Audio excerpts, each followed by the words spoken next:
Hello বন্ধুরা, সুপ্রভাত সবাইকে।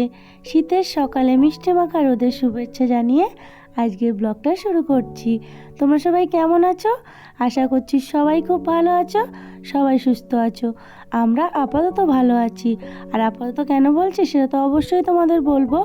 তো আমি ইন্দ্রাণী চলে এসেছি, দেখো প্রতিদিনের মতো তোমাদের সাথে আবারও একটা ডেলি ব্লগ শেয়ার করতে। আশা করছি ব্লগটা তোমাদের ভালো লাগবে। আর ভালো লাগলে অবশ্যই একটা লাইক করে দিও। আর নতুন বন্ধুরা, তোমরা প্লিজ আমার চ্যানেলটা সাবস্ক্রাইব করে আমার পাশে থেকো। তো দেখো আজকে সকালবেলা কিন্তু রান্নাঘর থেকে একদম রান্নাবান্না শুরু করেছি, তখন থেকেই ব্লগটা স্টার্ট করেছি। তো সকালে সমস্ত বাসি কাজকর্ম করে নিয়েছি, তখন আর তোমাদের সাথে কোনো কিছু শেয়ার করতে পারিনি। তার কারণ একটা তাড়াহুড়ো ছিল, কারণ রান্নাবান্না কমপ্লিট করে একটা জায়গায় বেরোতে হবে মাম্মাকে নিয়ে।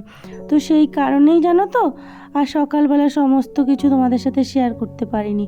আর আজকের ব্লগটা কিন্তু অনেকটা ছোটো হয়েছে, কারণ সমস্ত কিছু ক্যামেরাবন্দি করতে পারিনি, একটা তাড়াহুড়ো ছিল বেরোনোর। তো সকালে দেখো একদম এক তরকারি একটা ভাত করে, মানে ভাত আর মাছের ঝোল করে নেব।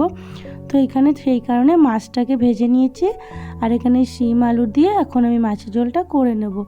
আর জানো তো, শিম আলু দিয়ে মাছের ঝোলটা এত সুন্দর খেতে হয়েছিল না, তবে তাড়াহুড়ো করলে যে এরকম সুন্দর রান্না হয় আমার আগে জানা ছিল না। এত সুন্দর করে রান্না করি যখন ধীরে সুস্থে, তখন আর ভালো হয় না। তবে এত তাড়াহুড়ো করে রান্না করেছি, কি সুন্দর জানো না মাছের ঝোলটা খেতে হয়েছিল।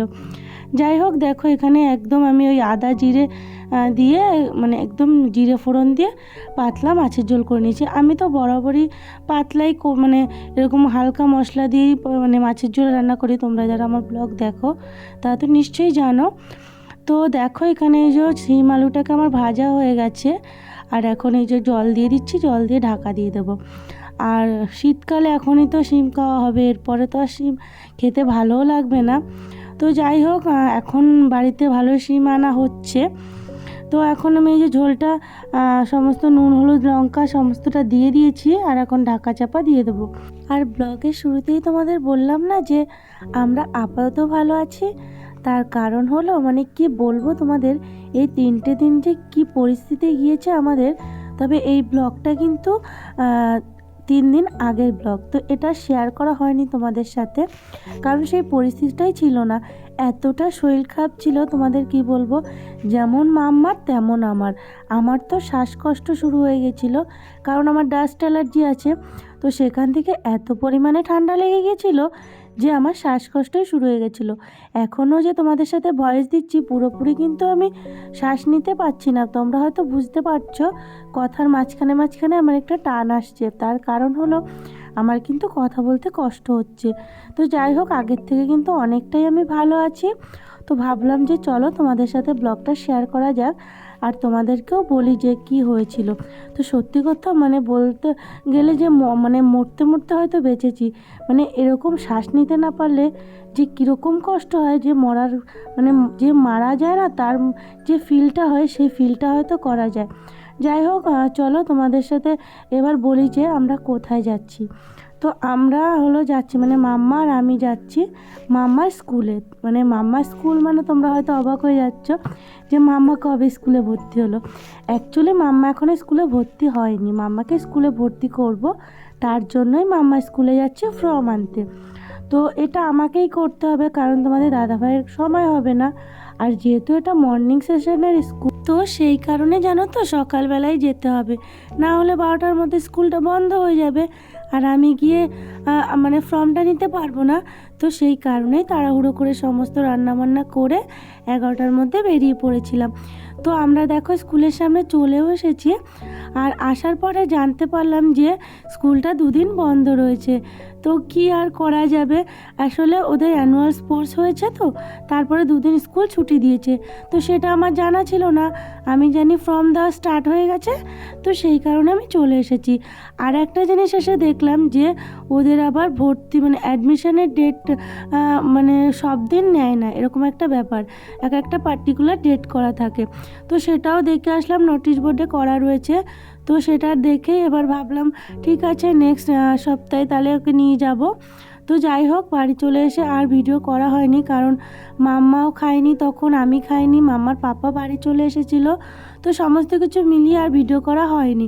তো যাই হোক, দেখো এখন এই যে সন্ধ্যাবেলা মানে ওই 7টা 7:30 মতো বাজে। তো গুড ইভিনিং এভরিওয়ান, এটা হলো সন্ধ্যাবেলার ভিডিও। তো চলে এসেছি কারণ রান্নাবান্নার প্রসেসিংয়ে, তার কারণ দুপুরে তো ওরকম ওই কোনো রকমের রান্না করে গিয়েছিলাম। তো এখন আবার চলে এসেছি, এখানে ভাত বসিয়ে দিয়েছি আর একটু আলু কেটে নিয়েছি, নতুন আলু। তোমাদের দাদাভাই মানে ভাজাটা খেতে ভালোবাসে, তো বড় বড় করে একটু কেটে নিয়েছি। তো দুপুরের কিছু ভাত রয়েছে আর পটল ভাজবো ভেবেছিলাম, সকালেই ওটা ভেজে নেব, কিন্তু সকালে আর সময় হয়নি বলে ভাজতে পারিনি। তো ভাবলাম যে এখনই তাহলে ভেজে নিই। তো একটু মাছের ঝোল রয়েছে, তো পটল আলু ভেজে আর ভাত রান্না করে নিচ্ছি, গরম গরম খেয়ে নেব। তো যাই হোক, এখানে দেখো পটলগুলোকে কিন্তু তেলের মধ্যে দিয়ে দিয়েছি, আর পটলগুলো আমার ভাজা হয়ে গেছে। এখন একটু কালো জিরো ফোড়ন দিয়ে একটু লঙ্কা দিয়ে দিলাম। লঙ্কাগুলো গোটাই রেখেছি, কারণ আলু ভাজার মধ্যে যদি লঙ্কাটা আমি ফালি করে দিই তাহলে একটু ঝাল ঝাল হবে, আর মাম্মা সেটা খেতে পারবে না। আর লঙ্কাটা দেওয়ার কারণ হলো আমরা ভাতের সাথে মাখিয়ে খেতে পারবো, আর কাঁচা লঙ্কা একটা আলাদা টেস্ট, আর দেখবে এরকম ভেজে লঙ্কা এটা একটা আলাদা টেস্ট। তো সেই কারণেই তেলের মধ্যে একটু লঙ্কাটা গোটা দিয়ে দিয়েছি। যাই হোক, দেখো আলুটা দিয়ে দিয়েছি, এখন আলুটাকে ভেজে নেব, তারপরে আমরা গরম গরম ভাতে খেয়ে তাড়াতাড়ি করে ঘুমিয়ে পড়ব। আর নেক্সট সপ্তাহে মাম্মাকে নিয়ে যাব আবার ভর্তি করতে, কারণ হলো এই সপ্তাহের মধ্যে আর ভর্তির ডেট ওদের নেই, ওদের হলো মনডে আর থার্সডে। তো সেই কারণে এই দুটো দিনই ভর্তি নেবে ওরা। তো ভাবছি যে নেক্সট সপ্তাহে সোমবার দিনই চলে যাব। তো যাই হোক, দেখো এখানে যে আলু সিদ্ধ দিয়েছিলাম একটা, তোমাদের দাদাভাই গিয়ে আলু সিদ্ধ খেতে ভালোবাসে, তো ওর জন্য। আর এখানে যে সমস্ত কিছু ভাজা হয়ে গেছে, আর আগের দিনের একটু পেঁয়াজকালি ভাজা ছিল, সেটাও বের করে নিয়েছি ফ্রিজ থেকে। তো যাই হোক, দেখো মাছের ঝোল রয়েছে এখানে একটুখানি, তো মাছের ঝোলটা কিন্তু ভীষণ খেতে টেস্টি হয়েছিল। তো চলো আজকের ব্লগটা এখানেই শেষ করছি।